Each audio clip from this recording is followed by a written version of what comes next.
Well, today we have another discussion in store for you. Our discussion today will be about some of the various health principles of bioenergetics, how it works, some of the 101 things, and some of the benefits, the confusions around some of these things. And joining me to do so is a good friend of mine, Jacob Stevens. How you doing, Jacob?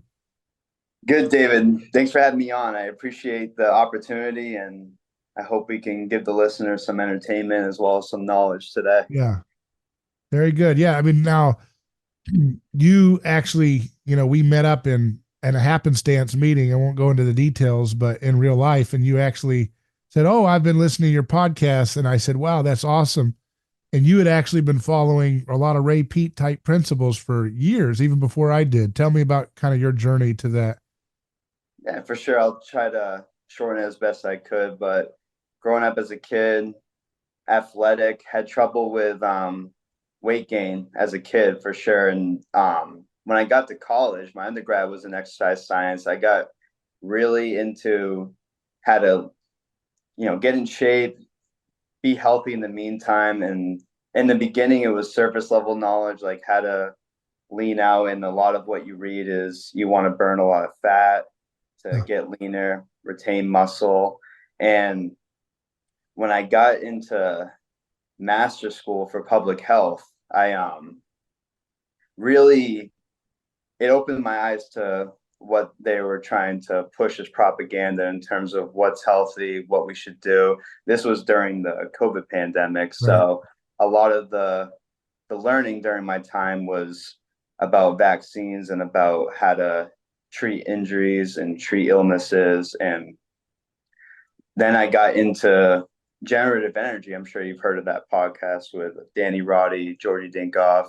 They have Ray Peat on a couple times, and they would talk about health, but they wouldn't just talk about health. They would bring it to societal issues, to the past, what happened with propaganda in the past. And I really delved deep into biochemistry and endocrinology as a foundation. So I read a couple of the textbooks, and I read all of Ray Peat's articles that he had on his website for free for the public, which you can find on raypeat.com. Um, yeah, and ever since then, I've kind of gone into the rabbit hole of how different hormones work in our body, the stress system versus oxidative metabolism, and how that kind of influences many different illnesses. So Right. the crux of every functional disorder, every chronic disease, at the base of it, the foundation is the metabolic derangement that occurs prior to the illness manifesting into these what doctors call these specific names for them. Right. Yeah. So it kind of that whole stress mechanism is the real. Now, I want to go a little bit into that, but first, so you studied public health, right, in school, but it was kind Yeah, of the conventional standard model, and you had to quickly unlearn everything. So Ray Peat was kind of there subverting as a dissident that voice while yeah. you were studying or after your studies were complete. Yeah. During as Yeah. well. So the push for the vaccines, he was kind of the devil's advocate in terms Yeah. of um, teaching you that like what they're trying to do, why it doesn't make sense. He was Right. kind of the voice of reason for Right. me and the voice of confusion that was in my schooling. Yeah.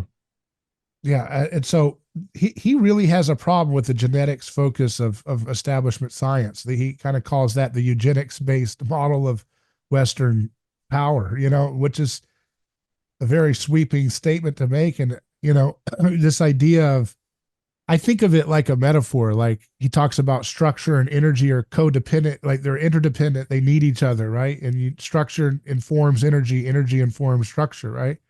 And I think of the leftist impulse in our society in some ways is kind of like the energy on one level.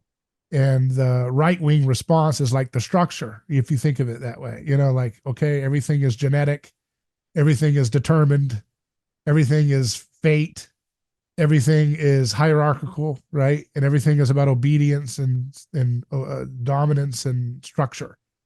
Back Right. the blue, and then the left is like, no, but what about the horizons of what we could be as a species if we learn to just get along? and they're like the energy, like in that way. Now I know that those energies can, I know that those are not total, because you could look at it in a different way, that the new, what is considered to be the new right, feels like it has all the energy. It's talking about dissonant ideas, and it's talking about, alternative views of medicine and health and everything. And it's where creativity is flourishing now. And now what is considered to be left or liberal has now become this calcified, very tyrannical, very, authoritarian corporate fascist kind of thing, right? Yeah. So it's kind of flipped, but still in its kind of properly functioning balance, it tends to be, all things being the way they are, like this kind of balance between the forces of structure and the forces of energy. And I think to resolve the matter, one has to learn how structure and energy are interdependent, and therefore not needing to be a dialectic, but also but actually working together in a way. And I think Ray was onto that too, in terms of the political implications. He didn't like the official left. And Yeah. he had some views that I may slightly disagree with on some things, but he always believed that, for example, if you wanted to have socialism, it couldn't come through a state program. It had to emerge outside of the state. You know Yeah. what I mean? That totally makes sense. Yeah. And I can touch on the structure and function at the cellular level a little bit better than the political level. But yeah, he believes structure and function are interdependent at every level. I'm sure you've heard that many times with various guests you've had on your podcast. And the quote I liked by him, I'm probably going to butcher it, but he says the path makes the road.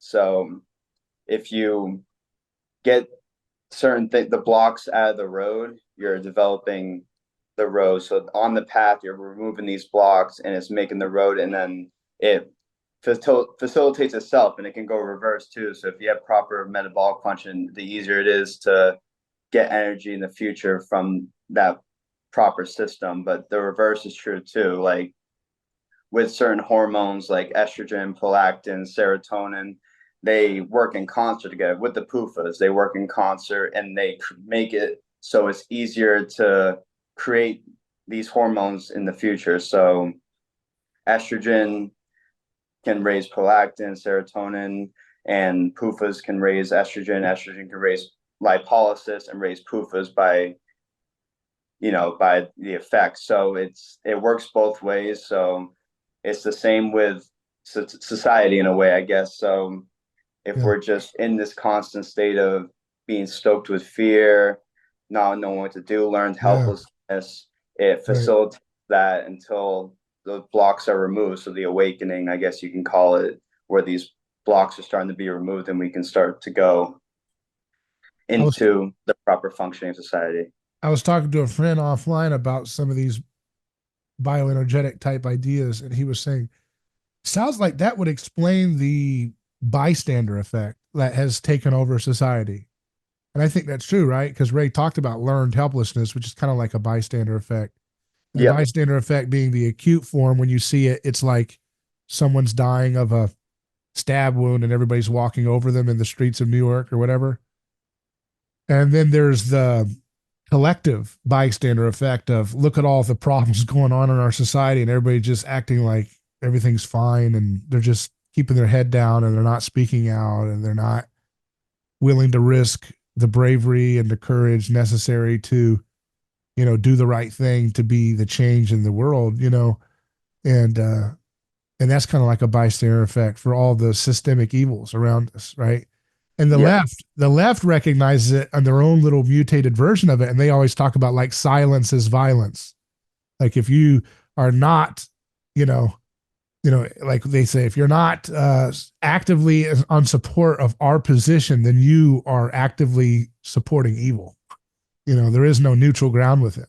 Yeah. So they have a very aggressive stance, but at the end of the day, it's extremely bystander. They're, oh, the world's going to collapse and fall apart because of uh, climate change, but who's going to save us? Oh, we have to hand power to a few elites, and they're going to redistribute from the top down. These are the ones that run the military, the banks, the corporations, the biggest polluters in the world. And we're going to trust them to do carbon credits and remake our economy, and ban our certain light bulbs and destroy our toilets, make everything worse. give us windmills and solar panels, and they'll do some kind of money trickery at the top to make it all wash out, that we can all run our society on even more scarce forms of energy production, because God forbid CO2 rise in the atmosphere. What a bystander effect is that, right? There's no Right. creativity, there's no suspicion of authority, there's no common sense, there's nothing. And yet they think they're on the avant garde because they're willing to throw paint at classical works of art in order to get the attention about how dangerous we're living and such. We have to be so radical. It's funny how it works, right? Yeah, absolutely. Yeah. Yeah, so I mean, and we're taught that at a young age, right? Trust the authorities, trust government, trust your doctors. They have our best interests at heart. And I mean, some people awaken earlier, some people later. I believe that it's all about control. It's all about power, and what better way than to keep us sick, helpless, and pretty much just like, I want to say children, but I don't want to be construed the wrong way. Like, we don't know what's best for us, and we need to look to these authorities to figure out what we need to do and how we need to live and what we need to eat. And it's, yeah, very, it's very propagandized and dogmatic to live that way for Yeah. sure. So let's talk about some of those stress hormones you mentioned. You mentioned estrogen, prolactin, and what was the last one? Serotonin or something else? Yeah. Yeah. So let's start. Could you tell us, a little bit? And we're not expecting any kind of formal dissertation, but just basic introductions, like you would anybody who's talking to you off the street about what you're interested in. And you did some studies of this, and you studied what your degree was, public health, right? Or My master's was in public health. My undergrad was so you were exercise you were aiming to be the next Fauci, weren't you? science.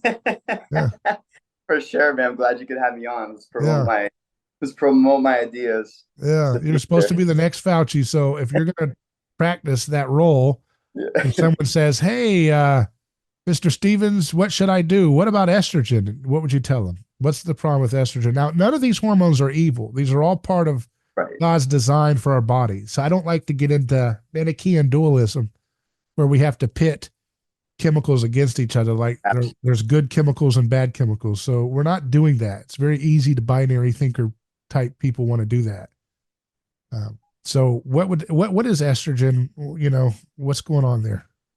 So estrogen is a hormone produced in the body during stress, and the easiest way to picture it, I guess, is during tissue injury. So it creates a system where your cells are growing and dividing, which is probably the main reason it's a carcinogen. So if you look at, Jordy Dinkoff has mentioned this, but if you look at a list of carcinogens, estrogen's on there, and it's toxic in a way that it shuts off glucose oxidation, it shuts off oxidative metabolism.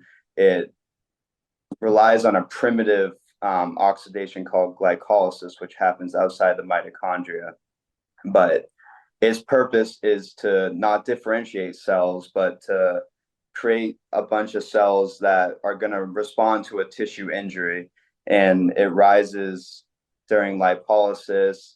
Like I said, polyunsaturated fats create the rise in estrogen, and also just the milieu of the cell environment. So if you are producing testosterone, a few other androgens, not DHT, but a few other androgens. There's an enzyme called aromatase, which can convert those back into estrogen. So the milieu of the environment is important in what you eat, of course. But yeah, it creates the primitive form of metabolism, which is, we don't have energy, and more cells are better than differentiating the ones we already have. So it's just creating more division with the cells. And that's pretty much what cancer is. And Georgie said this as well. I'm going to reference them a lot, but cancer is undifferentiated growth. So it's just constant cell growth without telling the cell, I want to be, you're going to be a liver cell or you're going to be a brain cell. It's just undifferentiated growth as So well. it's total. So it's total energy without structure. Yeah, in that way. exactly. In that, Yeah. wow. So estrogen is not a low energy hormone. It's a very, and I'm talking on kind of multiple layers here. So, Yeah. if there's anything that doesn't fit, just say it. But it's kind of not, people might think binary. They might think, oh, estrogen means you're low energy. Not, it might make you feel low energy, right? Physiologically, or how does estrogen make you feel? How do you know when you've got estrogen coursing strong through your, or is it not sensed like that? Like, I want people to become more aware of how their feelings are shaped by these chemicals. I mean, it can be felt, but I wouldn't say it would be estrogen formally. It's the stress system in general. Mhm. So they It's talk an about, orchestra of hormones, right? yeah, exactly. Well, It's what an note, if we were listening closely, if there, could we hear estrogen in, say, the string section or something? What does it sound like? What does it feel like? Or how would we notice that? I guess you can notice it physiologically, right? That's one way, but yeah, there's symptoms. So the well, there's ways you can tell if you have high estrogen. So the waking temperature, because estrogen will decrease thyroid function. So you got the waking temperature. If you have cold hands and feet, because it's harder to get the blood to those extremities, that's usually a sign. If you have trouble sleeping, because estrogen will help raise cortisol. If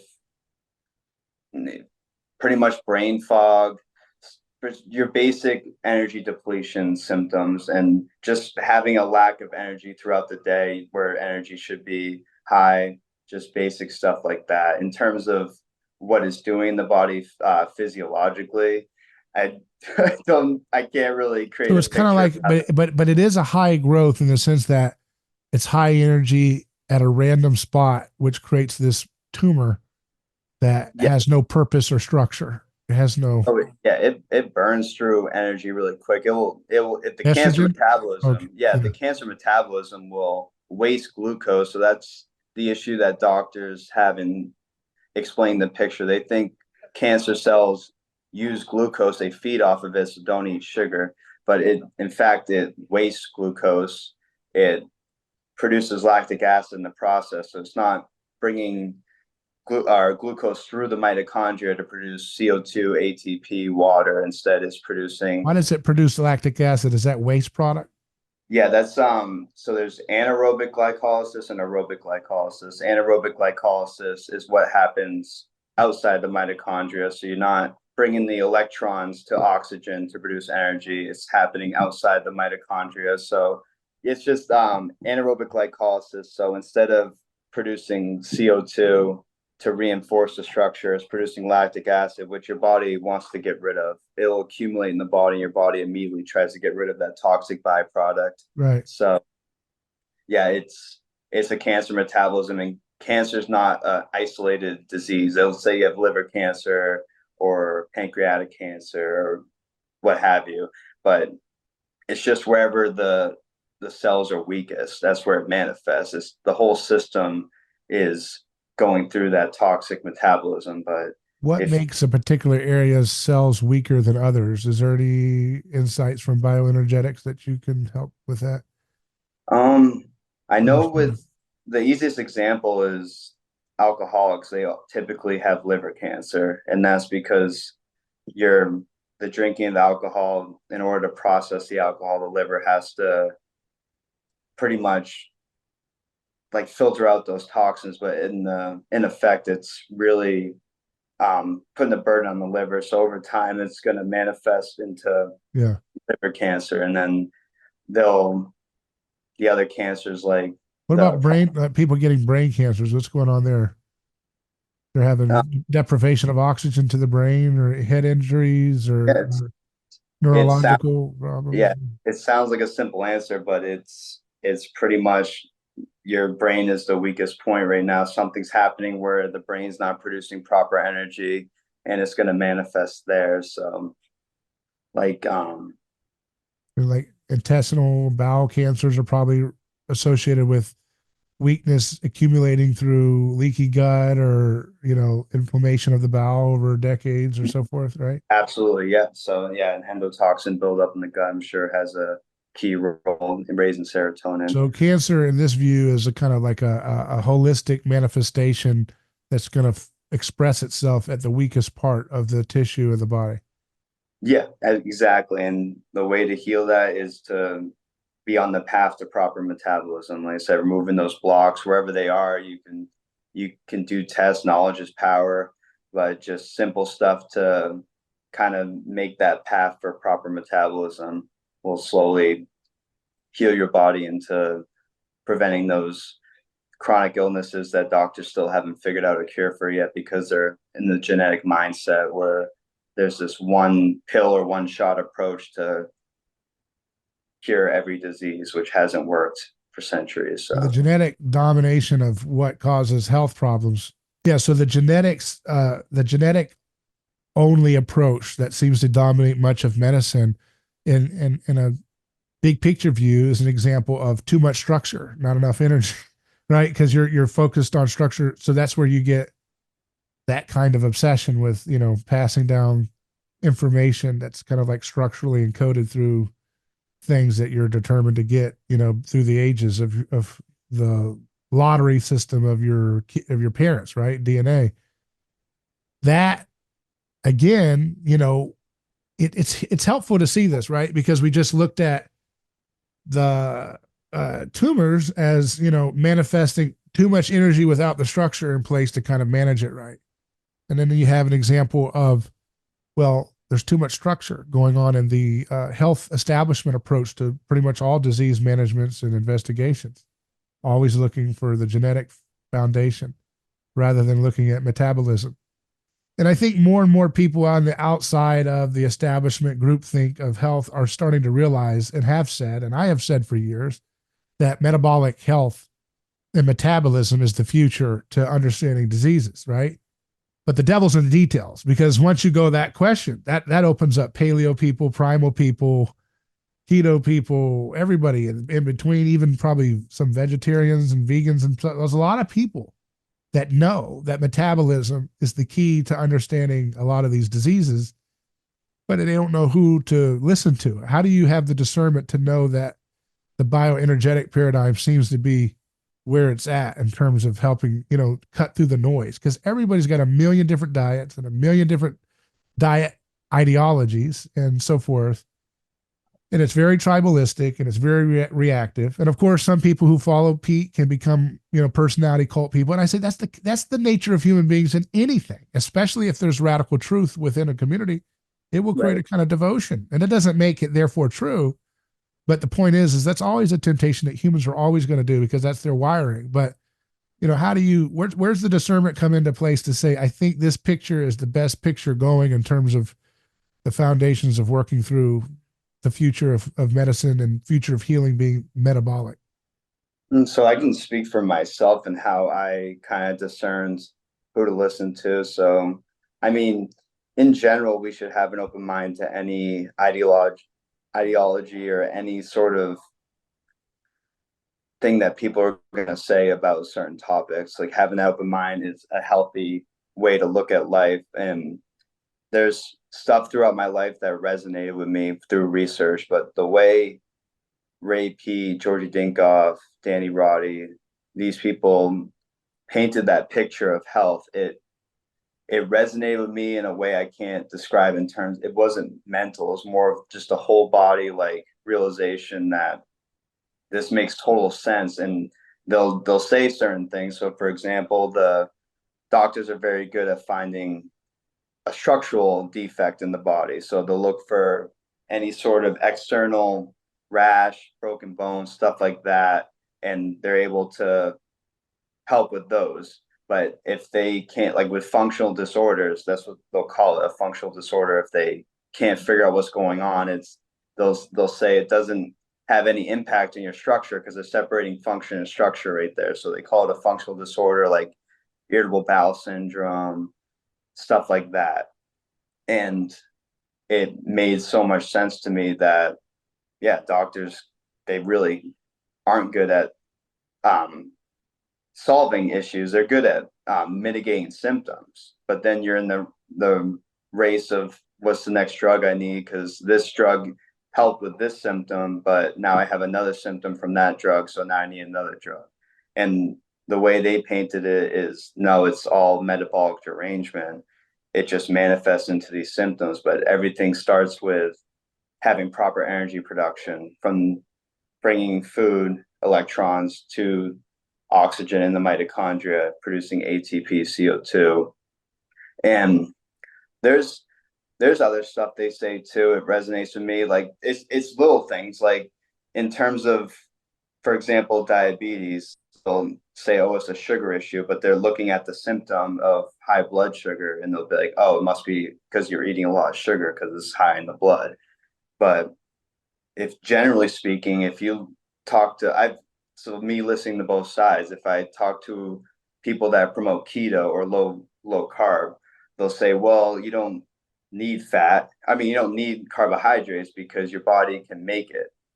But in my head, they said this, but it makes sense to me. If your body is willing to deteriorate its structure to make carbs, why wouldn't that be more important than just it's more important to eat carbs and not have the body destroy the structure versus just letting the body produce carbs from raising cortisol and breaking down muscle tissue through gluconeogenesis and making carbohydrates that way and increasing ammonia production Now, and all the byproducts. is it true that if you eat enough protein that your body doesn't have to break down your own muscle tissue? It can break down the food protein that you've consumed to produce gluconeogenesis, and would that be a less stressful way to do it, or do you know?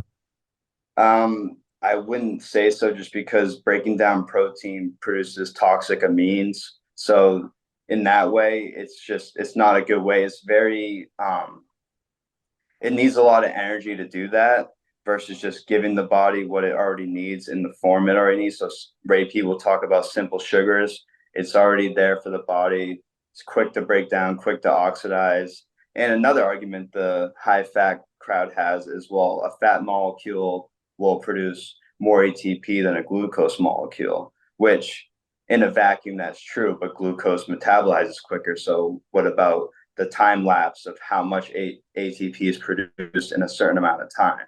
So if you're oxidizing glucose significantly faster than fat, then it doesn't matter if that fat molecule has more ATP in it. It takes a lot longer to oxidize. So the consistent energy and the greater energy will still come from the glucose oxidation. And also you got this, they don't talk about CO2, but glucose has it already has, like, fat does have carbons, but glucose already has oxygen with it too. So it's just easier to produce CO2 from a glucose molecule versus a fat. And that's not discussed about because CO2 is looked at as a waste byproduct. We're taught that in introductory biochemistry classes as well. It's a byproduct, it's a waste product. It How doesn't would you have any describe it? CO2. Yeah. It's the ending of the proper metabolism and it reinforces that path and the structure. So it has many effects. And again, my layman's understanding of it, it's very reinforcing for the structure. It will reinforce it. It will pull out salt and it pulls out salt and calcium. I think it's sodium bicarbonate. It will pull it out of the cell, calcium carbonate, and it produces those salts that get into the bloodstream. So Ray Peat talks about wanting calcium and sodium outside the cell and wanting Mm. potassium and magnesium inside the cell. Magnesium is usually attached to ATP, so that helps with the energy production as well. And calcium inside the cells it's near the beginning of the start of that deranged metabolism. So having high intracellular calcium will increase the pH of the cell. You don't want the cell to have a high alkalinity. You want it to be highly acidic, and it starts the train of that deranged metabolism that starts to break down its structure, break down the mitochondria, etc. Now, when you say it breaks down the structure, can you give an analogy of what it looks like or what it might be? What you're saying when you? in terms of the mitochondria, if you're not using them to produce energy, so if all the energy production is outside the mitochondria, it's kind of like a good analogy, I guess, would be if you had on a farm, if you had a barn that wasn't being used, but you still had to maintain it, it's a lot easier just to destroy the barn that's not being used, take away the energy it takes to maintain it, and just go with the state you're already in. Whereas if you're using the mitochondria, then it's more likely that you're going to want to use the energy to keep its structure fulfilled. Mhm, So that's the mhm. analogy. I think of it in biochemical terms of what happens is kind of hard to conceptualize because it's microscopic, but yeah, it's if it's not being used, your cells aren't gonna want to put forth an energy to a structure that's not necessary. And it is necessary for health, but the cells only know their environment. They communicate to each other through their environment. And if it's not needed, it's not worth keeping that structure. But the mainstream physiological world and medical world still says mitochondria are the powerhouse of the cells. So don't they take care of them? Don't they They should. recognize their importance by calling them a word like powerhouse? That's a pretty nice Yeah. term. Yeah, they'll say stuff like that, and they're pretty smart with how they write the books. They'll like all that stuff's right. It produces ATP, all that stuff, blah blah blah. And then if you actually look at the biochemistry book I read, anyways, there was one page on polyunsaturated fats. It actually Mhm. did say that they produce prostaglandins through the LOX and COX enzymes, but that was it. And then they said they're necessary as an essential fatty acid and they're necessary for the membrane structure of the cell without any explanation of why that is. So they make these substantiated claims Mhm. and don't provide No. any basis for it, but they're good at sneaking that stuff in. And what's confusing also about the debate in the nutritional world is it seems like the establishment is kind of pro carbohydrate. The establishment, they're pro carb for grains, which Ray Peat is against, and they're even pro to some degree, not directly as much, but high fructose corn syrup because big corn owns so much of the United States government and its media allies.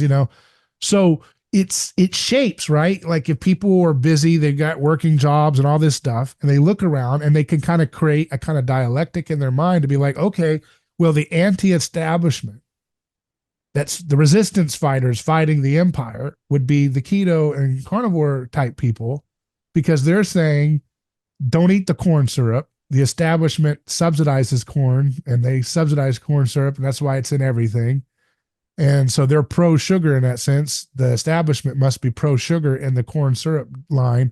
And then they're pro, grains. And then, of course, now they're pro vegetables and pro PUFA for a long time too. But I guess what I'm saying is that the keto carnivore world looks like the resistance to that, right? Because they're saying, no, eat a steak, not tons of raw vegetables. And Ray Peat would probably say, well, the carnivore people are right on that in theory, right?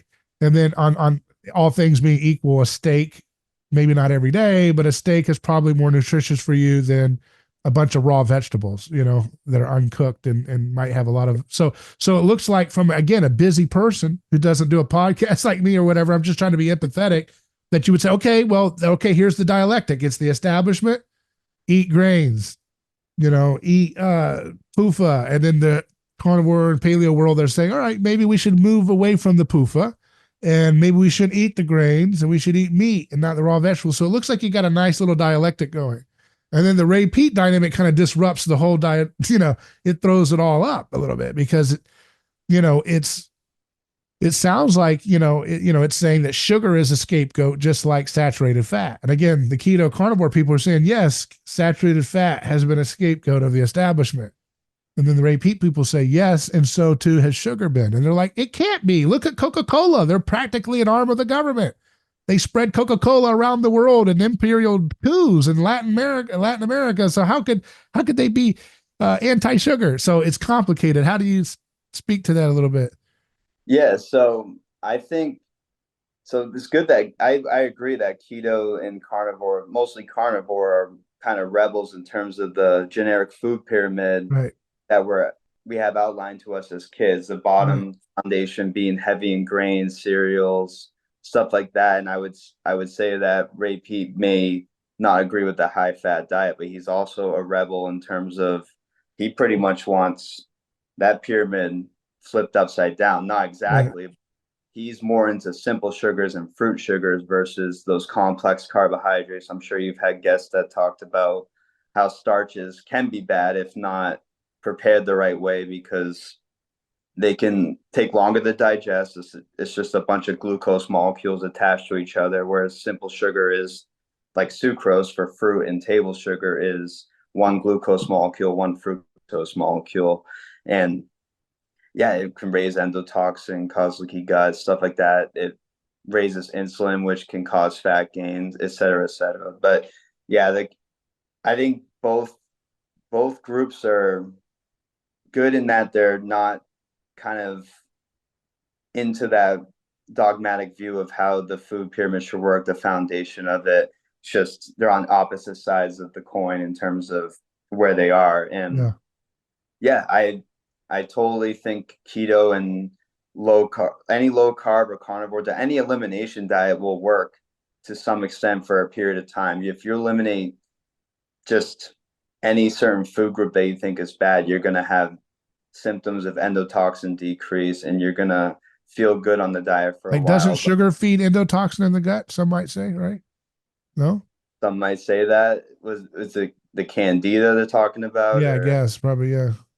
I mean it can under certain conditions. I'm sure it's all about the milieu. So if you have high serotonin, um, it there's always a grace period, I'm sure, with the way you eat. So if you jump on certain flaw, I don't even like to call Ray Peat's philosophies a diet, but if you jump on his philosophies, there's certain to be a grace period of healing where you're going to be frustrated. And I've when I first did it, I gained a lot of weight. I just ate to fullness, but I'm sure I had a lot of issues going on. It took a while to heal it. There's a grace period with everything, but Hmm. I can honestly say the symptoms that people should look for improvement is sleeping through the night without having to get up, for instance, to go to the bathroom. The warmer temperature, the calm ready state is what Ray Peat talks about in terms of you want to be calm but ready yourselves as well. You want to be in a calm state throughout the day, but ready for any stressor that may come Yeah. throughout the day. He talks about when people take thyroid, sometimes they T3, they can feel a sense of euphoria, and that's considered to be a warning on the label. If you feel sensations of euphoria, do not continue. And he says that's because the medical establishment wants to turn what is a state that humans should enjoy on a frequent basis into a state of disease. Or, Oh, absolutely. yeah, I think that's so funny. But what does that mean, euphoria? You said calm, ready state. Someone might not say that's necessarily euphoric, but or how does that Um, work? Euphoria takes different forms. I can honestly say with when I did ultra low carb, I never did low carb chronically. It was like 4 days low carb, 3 days high carb. But in that low carb state, I didn't get any sleep. And the mornings after, I felt what I thought was euphoria, like a drug-like effect, because I was just in this trance of lack of sleep. I'm sure that sleep deprivation can cause you to have hallucinations and stuff like Yeah. that. So it So all he, depends how and you I'm take talking it. about thyroid supplementation, giving Yeah, you a sense of euphoria. So what does that look like different from that? Like how do you know when you're getting good euphoria versus no, your hormones are stressed out and they're making you feel, you know, yeah, for sure. happy. Uh, I think of if you have high thyroid function, you tend to be more childlike. So if you think of children as having constant euphoria, just ex, just experiencing the world at large, then that's the way I look at it. I don't really look at it like So in the moment, yeah, in the moment, you're present all the time. You find the joy in right. any, even if it's a mundane task, you'll find the joy in anything. Your imagination, just in general, you're not stuck in a rut of what Ray calls it, like ruminating or just thinking about the past or future. You're just in the moment, enjoying life. It's What joy and happiness. why would chemicals in our body make us feel ruminating? What is the survival fitness purposes of chemicals associated with stress making us ruminate about the past? What would that be for? In terms of survival, Yeah, like you know what I mean? Like why did that happen? What is the fitness value of that, you know? that part I wouldn't know about the Yeah. survival aspect of that. It's a very deteriorating mindset, I believe. But Do you think it I you can think it might be because if you're in a state of stress, it's a sign that you have harmed yourself or are socially isolated or are perhaps disconnected from the tribe or malnourished, and therefore your fixation on past might be your mind's uh, chemical pathway of trying to constantly reassess what you did to get to where you're at. yeah, it That's could a survival mechanism for that, yeah. you know, obsession with your past and your failures and what's been done wrong to you, and you're just like constantly ruminating on that to like try to. It's like your mind's searching for an emotional escape out of like, what did I do to get to this point that I feel this way?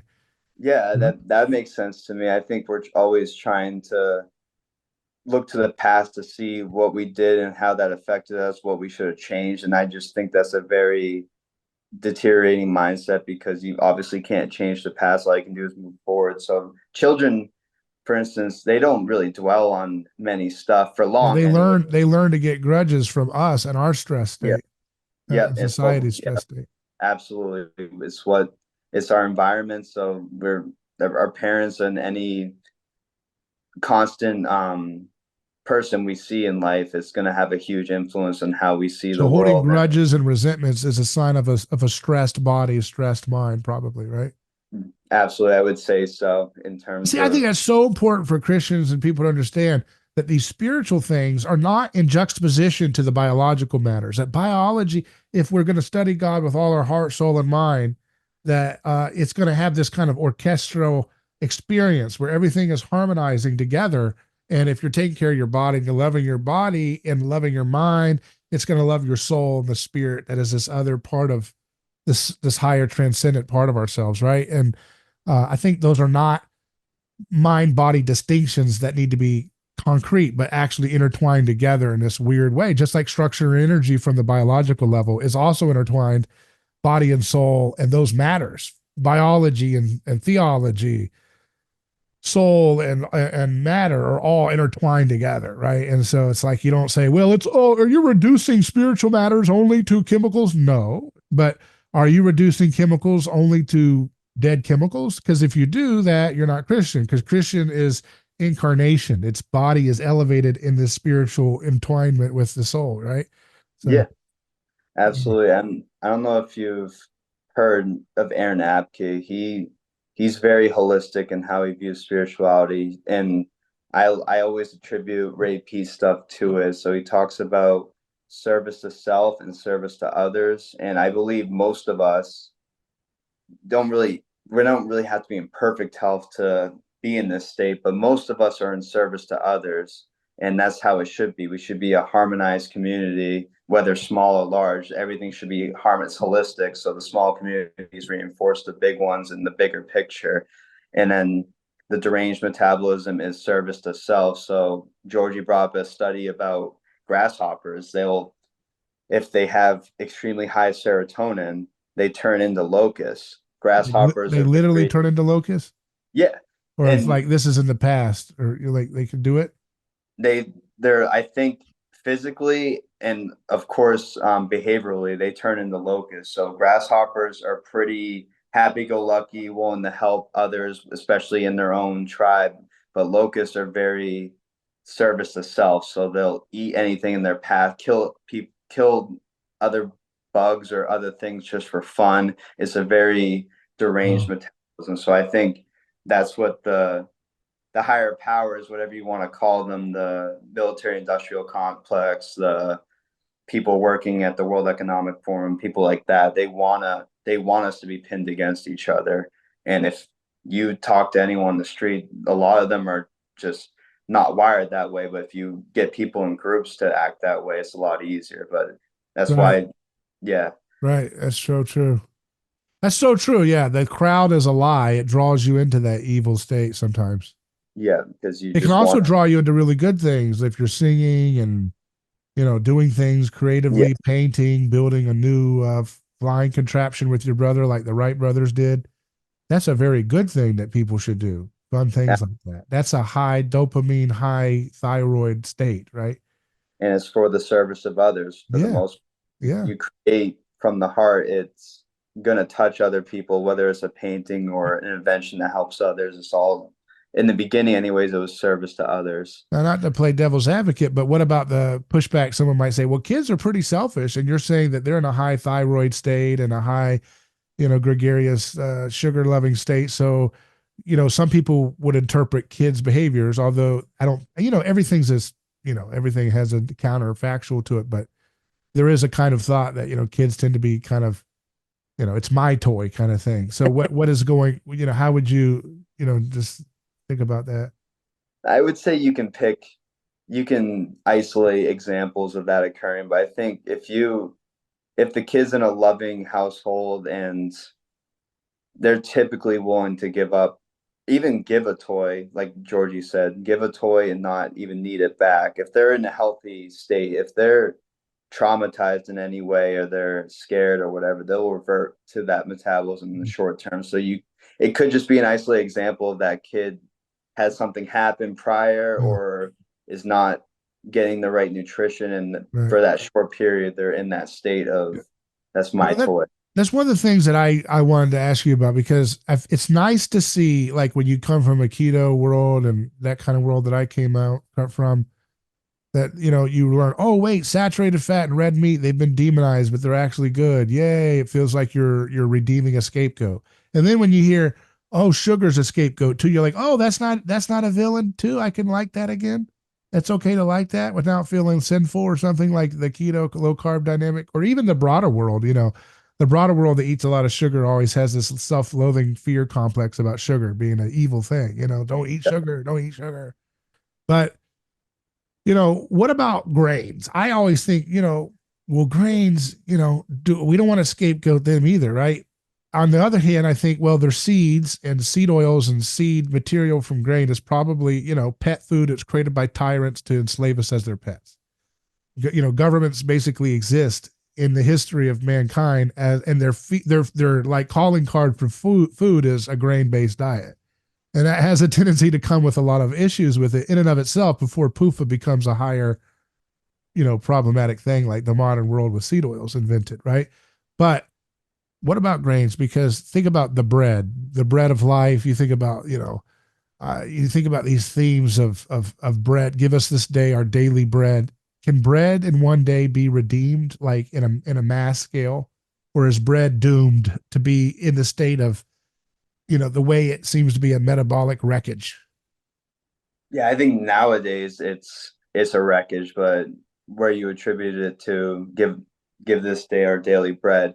Um, in terms of that, I can't attest to how they process Yeah. the grain to make the bread, but I'm Yeah. sure there was a process that occurred that removed much of the fat that came from the grains in a way and made it more digestible. There's current methods like sourdough that's more digestible than the breads you mostly find in the aisles, but yeah, I don't think any any whole food is inherently bad. I think some are just need to be more processed in a way that helps sustain our oxidative metabolism. So, Can for bread instance, be redeemed in a way that people could enjoy it at scale on a regular basis and it not be a plague on their metabolic growth and health and structure and energy?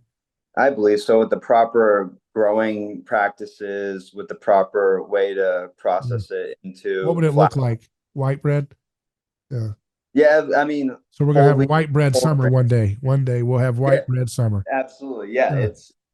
it's all about how it's processed. And white bread in stores, I'm sure they have microplastics in it to increase the shelf life, stuff like that that can deteriorate. But yeah, any food in a vacuum Yeah. can be toxic in a way. So it's just Because I finding know the that right. Ray Peat was tearing up some bread back in the day in the 1950s. He said so. He told me. Oh yeah, Yeah, because he was eating pancakes. Remember, he told me on one interview he was eating like 9,000 calories a day when he worked for the Department of Forestry. And I Okay, said, that, now, Ray, I know you were burning all that off by hitting the gym for hours. He said, no, I just did light forestry work and walking, light walking. And he yeah, said that he would eat 9,000 calories filled with steaks and butter and eggs and bacon and porridge and flapjacks stacked to the heavens. So it just sounds like one day that kind of Americana experience could be developed again in a way that people could enjoy that too. Because bread is a very comforting thing.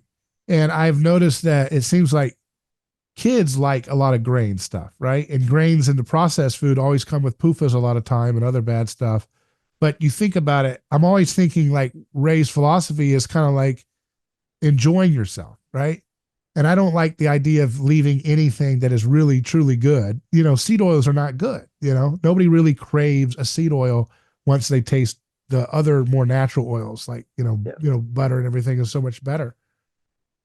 Tallow fried chicken wings are better than seed oil fried chicken wings in taste and satiety and so forth. But right, but what I'm saying is like when you get to bread, you're eating lots of juice, drinking lots of juice and fruit, and then you watch kids. Well, they like grains too. And I keep thinking about, well, you can say, well, it's chemically engineered with stuff added to it to make it hyper palatable. Okay, that's a fair thing. But still, the Garden of Eden should be hyper palatable. And bread was an invention that man, the bioenergetic space is not about going back to Garden of Eden primitivism. It's about using technology to produce things like aspirin or whatever that can be tools to help people. So it's not a Luddite philosophy. So how do we redeem bread for the future? yeah. That's what I'm So thinking.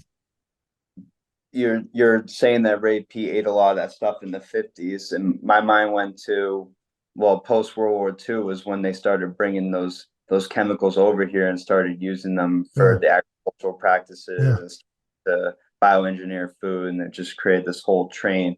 I believe with, like I said, with the proper growing practices, which I'm new to farming, not yeah, well, yeah. I'm not asking you to figure it yeah, out, today, but I yeah. just think it So should be something that people one day should not have to say no. Can't touch that, even though your body craves. There's nothing like having bread with butter or something. That's a classic, iconic food through the ages, right? That humans have desired so much so. Jesus put it in his prayer. Now, I'm not saying he's making a dietary endorsement of bread there. I get it. There's something deeper when he says, "Give us this day our daily bread." But I just think about the hope of that sentence being restored one day, that people don't have to be metabolically wrecked when they want to have bread with their potato and their meat. You know what I mean? Just a yeah, classic meal again, shouldn't be a problem. absolutely. And that can occur if we, I believe anyways, if we go back to having people be on small family farms. It doesn't have to be this thing that monopolizes all your time. You can still do Yeah. other things, but just having it grown and processed in a way that was more natural and conducive to reinforcing the environment and not destroying it. And we're in this state where everyone is working useless jobs for 60 hours, don't have time to do anything. And what's Yeah. available is the processed crap that we get in Yeah. stores all the time. Yeah. What about you mentioned estrogen as a stress problem, and we've got too much of it primarily because of PUFA and lack of sleep and lack of minerals. Is that right? Why? Yeah, stress in general will raise it, but the high fat diet lipolysis will increase it as well. Would you say Saturated most fat. Americans are eating a high fat diet because they're eating high fat and high carb, right? They're eating primarily breads, fried things with breading on it, with PUFAs, fried potatoes with PUFAs. They're eating pizza, which is fried, baked or fried bread with cheese and sauce and PUFAs and oils. So they're Yeah. getting bread and PUFA almost every day on every meal. They're getting their salads dunked with PUFA oil and dressings. So that's creating all this excess estrogen, right? Yeah, and it's any pretty much 90% of center store foods now have it. It's the quick stuff people like to eat on the go. They like to eat in their cars. It's the quick Yeah. stuff that they grab after work. What about It's like grains by themselves? Would they raise estrogen if you're not eating PUFAs? Like if you eat oatmeal or something?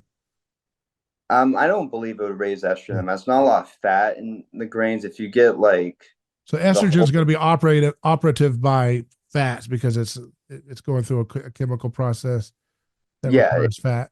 it's hard. It's the only the phytoestrogens in plants. So I don't know how much fat is in plants, Right. but it that can be raised if you're eating like raw green vegetables and stuff. But Okay. yeah, carbohydrates typically, well, the simple sugars themselves typically um, increase and reinforce the proper metabolism, which is gonna lower estrogen, increase progesterone, and all the anti-stress hormones. And so you want to increase your thyroid, which will increase progesterone to balance out the estrogen, right? So Yeah, and thyroid help, and cholesterol and vitamin D help with this too. The androgens like testosterone, DHEA, progesterone, those are downstream from cholesterol, and a healthy thyroid is going to bring cholesterol through that process to produce them into the okay. healthy steroids. And you mentioned another one, prolactin. What's that? What does prolactin So do? it's kind of similar to growth hormone. It's released when there's a lot, like for instance, with when you drink a lot of water without any of the minerals and nutrients in the water, which you can get from certain waters, but most water is distilled into nothing, so there's no nutrients. It it works with estrogen, so it raises lipolysis, it produces growth and division. So I think Georgie mentioned that water is, or too much water in the cell is the primordial signal for the cell to grow and divide. So it just fulfills that process. And it's very similar to growth hormone in terms of its structure as well. So that's what the lipolysis comes in as well. So it's just another stress hormone that prevents proper oxidation. Because And whenever you get what's its utility? Why would your body produce that? the same way that any pro stress hormone has their utility. So Yeah. it's meant to just help you deal with tissue injury. And like I said, it's never really, there's external injuries and you can understand why that occurs, but the internal stuff is what's most likely to occur chronically over Mhm. time. You never really notice it happening, but you can notice it with symptoms of low energy. And then the other one is serotonin. What that's one people hear a lot about. But what is that? Why does it happen? Why does it become a big problem? It's the happy hormone. It doesn't have any Yeah, problems. yeah, yeah. Yeah, it's 90% of it's produced in the gut, and it's produced by endotoxin, which the scientific name is lipopolysaccharide. And what it's called the hibernation hormone in Ray Peat circles. So high serotonin just creates that learned helplessness, wanting to just sit in your room and do nothing type deal. It's very low energy. It increases, it works with PUFA. So like I said, the whole stress system, it helps reinforce the other stress hormones to increase. But yeah, it's very, endotoxin is very toxic to the gut. It creates leaky gut. It causes a bunch of bowel issues, digestion issues. So people don't have proper bowel movements and just lower energy overall in terms of with serotonin. But you can eliminate it. Aspirin helps to eliminate it. That's just one of the tools, of course. Proper energy metabolism, keeping it low, but um, it gets it gets you help get rid of deplete serotonin by it going through the nervous system and going into there. So you've heard of cyproheptadines, drugs like that that help eliminate it as well. But yeah, Can you eliminate it just through dietary and lifestyle changes, getting sunlight and getting good sleep or whatever? yeah, so decreasing your tryptophan in the diet will help with that because tryptophan can convert into serotonin through an enzyme called tryptophan hydroxylase. So it's in a lot of meats. It's not so much, it's lower in the muscle meats, it's depleted in dairy products and, well, not depleted, but lower in dairy products, and gelatin will have the non-excitatory amino acids, so it'll be high in proline, alanine, glycine, rather than tryptophan, methionine, And those cysteine. kind of match out and balance out the tryptophan. If you've eaten a ribeye, have some gelatin, right? And then it kind of, or whatever. Yeah, But did and you you say can't. muscle meat is low in tryptophan? Or The high gelatinous meat is so like what are like the best red, like ruminant animal tissue cuts that people should look for in a store? the ones that people don't get. So it's the Yeah. cheap cuts. It's the roast, the like the ones that would have higher ones with the higher fat cuts. So you got ribeyes and stuff like that. That The will stuff have that's more. chewy, right? Yeah, the stuff you have to cook low and slow. Yeah. Yeah, Yeah. stuff like that. But Yeah. yeah, just drinking beef broth helps a lot. That's low in tryptophan, stuff like that. But yeah, it also decreases immunity. So if you have high serotonin, I don't, it's called like the serotonin drive or something like that, Right. where you have a high risk of having immune dysfunction. Like even during surgery, you can have an issue with surgeries more often and stuff like that. So it's highly it's highly beneficial to keep it low. Like I said, all stress hormones have their place. And it makes sense when you think about our body is designed as optimally to produce CO2, and all this stress system is like a backup system when you're in a state of famine, right? And it's going to help you learn how to burn fat as a backup fuel. There's nothing wrong with it, okay? If you got stuck on an island, you ran out of food, you'd want those stress hormones to operate in their natural design, right? To help you burn your fat for fuel and do other things to help you mitigate the environment you are in until you can get food and proper whatever restoration of your optimal system, right? But everybody's running out basically in this bioenergetic picture. Everybody's running on the backup fuel as their primary fuel all the time, right? And that causes the breakdown of the structure of the body and expresses itself as disease, right? And mental Yeah, illness. absolutely. And the And system wants us that way because that makes it's not just docile. They're docile and angry at all the wrong things. They're angry at their neighbor. They're angry at their family. They're angry at their teacher. They're angry at their boss. They're doing things they don't want to do. They're resentful and envious. And envy needs to be reduced and replaced with gratitude. And what would be the best way to physiologically induce a sense of gratitude as your standard day of thought process rather than envy driving you? it it's hard for a lot of people. I can't speak for other people, but your environment it can be very toxic and sometimes unavoidable. So, I mean, the easiest thing to do is meet the nutrition to try to, you know, take like deal with the stress and not have it like be so burdensome Right. that you're just breaking down like over time. I think It's usurious debt is one of the number one drivers of all these stress chemicals too, by the way. So oh don't yeah, being in debt is like a really high thyroid place to be, probably. yep. And Right? no one to get any letters from the IRS for sure. Yeah, yeah. You don't want to be debt. You don't want to have debt. You don't want to buy a house that's going to basically enslave you to stressing out about work because that's what happens. You get trapped. You get trapped at a job you don't want to do, working hours you don't want to work, doing tasks you don't want to do, mimicking and competing with people you don't want to compete with, right? Missing out on precious time with your family.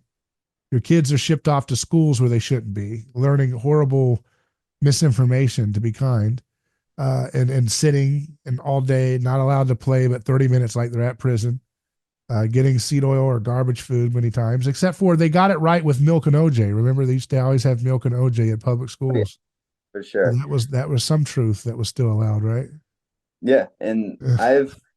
I've thought long and hard about how society is built on us being angry and fearful all the time and lack of fulfillment. So many people work jobs that they don't see the bigger picture of how they're contributing in Right, terms of positivity to the right, greater good. They work all day, long hours. Many families now have mother and father working long right, hours, less time with the kids. So most of the children's influences are coming from outsiders right, and that's going to affect their development for right. sure, and how you maybe would want them to be developed. And then they're coming home watching the news, which is always stoking fear. There's Oh, always a fear. Yeah, there's always a fear piece in the news. I don't watch the news, but I'm just only imagining what's on the news every night in The terms of last time you watched the news, who was Obama was president? Was that what? probably. So you don't know what's going on, do you? Yeah, no, I'm pretty out of the loop with that stuff. I use Twitter to keep up with the I'll news, send a but carrier pigeon to deliver a letter to let you know what's happened in the last 8 years could you? or so, That'd be great, yeah. so you can But find yeah, out. it's a good way to keep people the way they eat and they work themselves to death. It's a good way to keep them sick, relying on doctors, and then their energy is not high enough. So any sort of fear piece that the news has or any sort of thing they tell us what we should do, they're not going to have the Mhm. energy to think critically about what they're hearing. They're just going to be like, oh, I should do that. Or, Yeah. And yeah, I should. CO2 retention seems to be the key to a lot of this, really.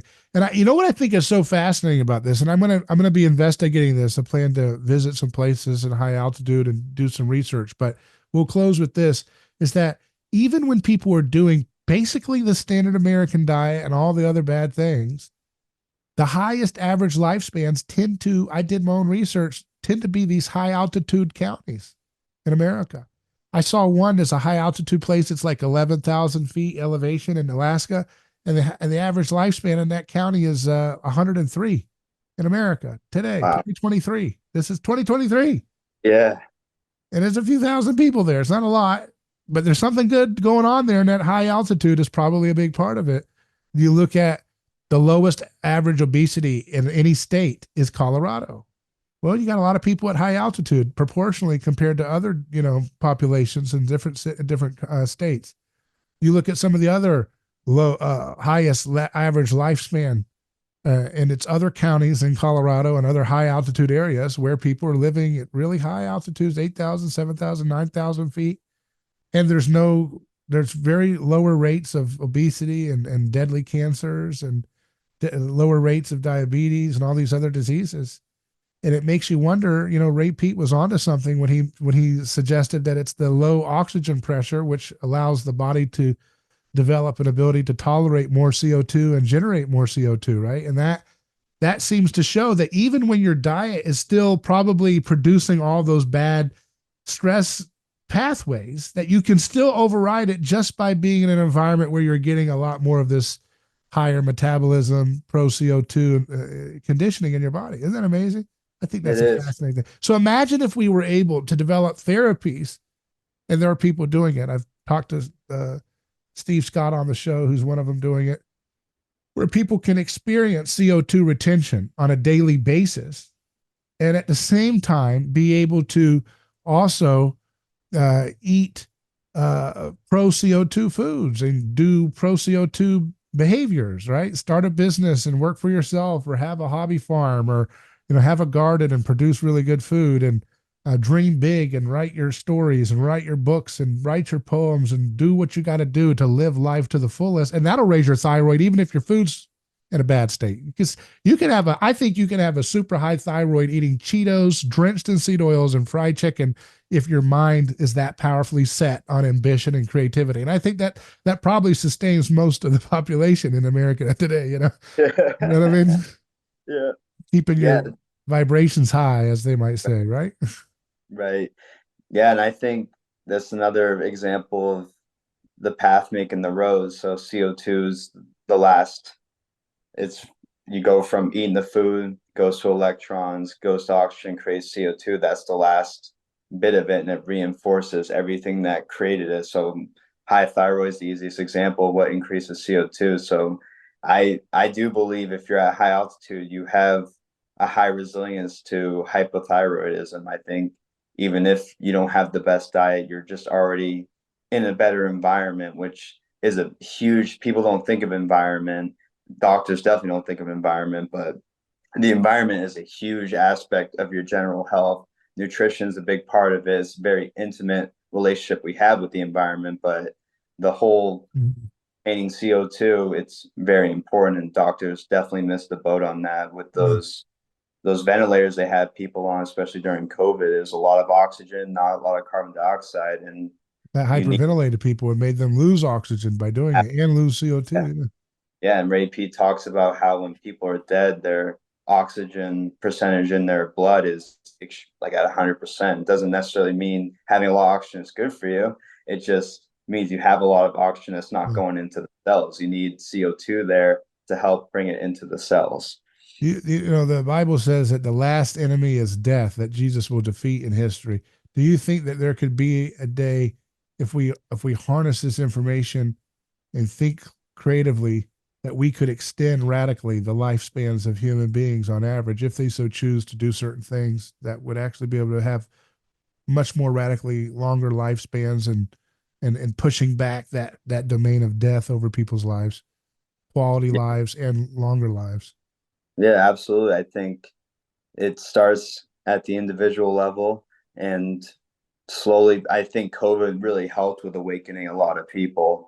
But I believe that we as individuals need to live the life we want to see in the world, and slowly more people will jump on board with that proper lifestyle. It doesn't have to be the Ray Peat nutrition that helps you get to opening your mind a Right. little more possibilities. But yeah, just we care about ourselves and other people. Mm-hmm. The higher powers that are controlling us right now don't so much care about our well-being, as even though we'd like to think that's what we're taught in schools. You But know, from a storyline perspective, we don't want people to die, and we think death is bad in the Christian worldview, but it's has a purpose on some in the world that we live in, and that is that great men have to go so that young men do not stay under their shadow and think the way they think, but actually push things further than they did.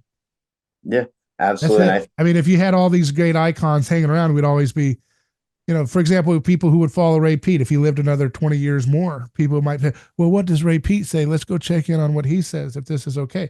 But that's not the way that the story works in history. So that young men No, have to step up with that right, pressure, that stress of like, oh, wait, well, he's gone. He did his part. The torch has been passed. Now I have to build on and go further and take it deeper. Right. right. And it helps in terms of death occurring in the medical fields too, because a lot of dogmas stay a Yeah. while Yeah. There's until another angle too. Yeah. yeah, That's true. yeah, exactly. So it's definitely guys perfect. I think Ray Peat synthesized a lot of work over his years. I mean, just a very bright and humble person, and there's plenty of people out there that are following it, taking it, and going further with it. So that's Yeah. how it works in life. I appreciate your time. Jacob Stevens, everybody. Thanks for joining us. Thank you so much for having me. Appreciate it. Do it again sometime.